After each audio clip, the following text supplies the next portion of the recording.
Our first reading this morning comes from the Hebrew Bible, from 2 Kings, the 2nd chapter. Listen now for the word of God as it comes to us, God's people.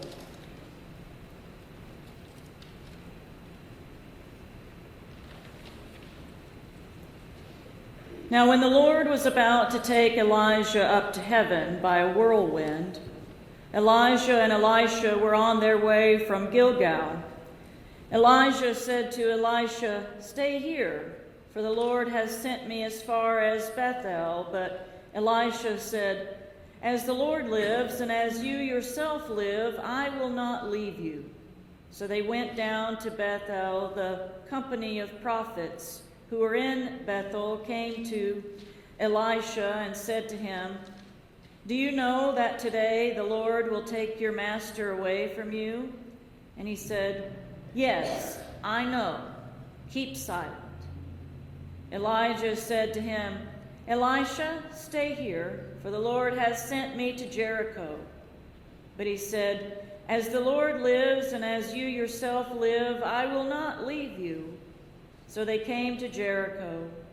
The company of prophets who were at Jericho drew near to Elisha and said to him, "Do you know that today the Lord will take your master away from you?" And he answered, "Yes, I know. Be silent." Then Elijah said to him, "Stay here, for the Lord has sent me to the Jordan." But he said, "As the Lord lives and as you yourself live, I will not leave you." So the two of them went on. 50 men of the company of prophets also went and stood at some distance from them, as they both were standing by the Jordan. Then Elijah took his mantle and rolled it up and struck the water. The water was parted to the one side and to the other, until the two of them crossed on dry ground. When they had crossed, Elijah said to Elisha, "Tell me what I may do for you before I am taken from you." Elisha said, "Please let me inherit a double share of your spirit." He responded, "You have asked a hard thing. Yet if you see me as I am being taken from you, it will be granted you.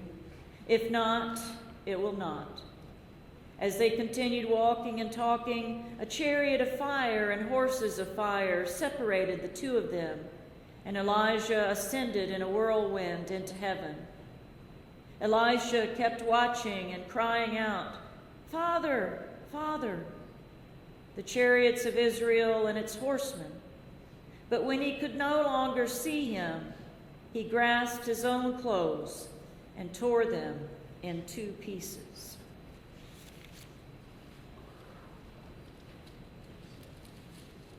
And from the Gospel according to Luke, beginning in the 9th chapter. Now about 8 days after these sayings, Jesus took with him Peter and John and James and went up on the mountain to pray. And while he was praying, the appearance of his face changed and his clothes became dazzling white. Suddenly they saw two men, Moses and Elijah, talking to him. They appeared in glory and were speaking of his departure, which he was about to accomplish at Jerusalem. Now Peter and his companions were weighed down with sleep, but since they had stayed awake, they saw his glory and the two men who stood with him. Just as they were leaving him, Peter said to Jesus, "Master, it is good for us to be here. Let us make 3 dwellings, one for you, one for Moses, and one for Elijah," not knowing what he said.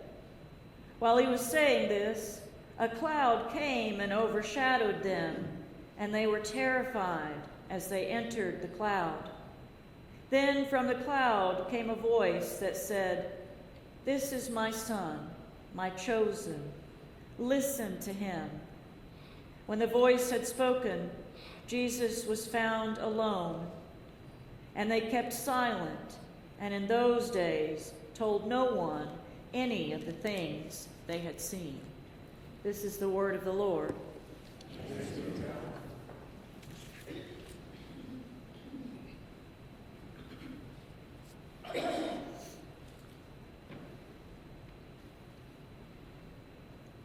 Who can talk about the transfiguration?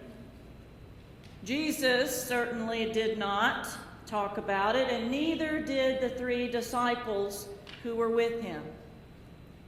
According to Luke, they kept silent and in those days told no one any of the things they had seen.